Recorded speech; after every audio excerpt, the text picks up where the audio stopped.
Malawakang kinilala bilang isa sa pangunahing puwersa sa pag-usbong ng Zumba sa Pilipinas, si Ron Antonio na naging sentrong tauhan sa pagpapatibay at pagpapaisa ng dance fitness community sa bansa. Kilala bilang Zumba King at ang tao sa likod ng 2018 Guinness World Record para sa pinakamalaking Zumba class, pinangunahan niya ang kauna-unahang Sayaw Pilipinas Gala. This is a gathering of all the dance fitness communities, and this event is hosted by Sayaw Pilipinas. Sayaw Pilipinas is the Filipino Zumba. So they came from all over the Philippines, sa provinces, so we're happy to host this event for all of them.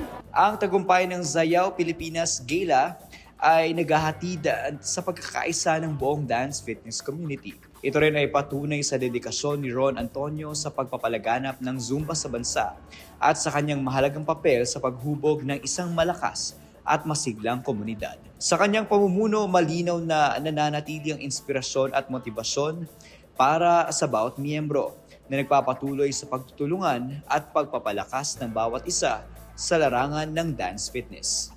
That's very important. A lot of the women here are enjoying their time dancing. So basically, we found Fountain of Youth through dance, through Sayaw Pilipinas.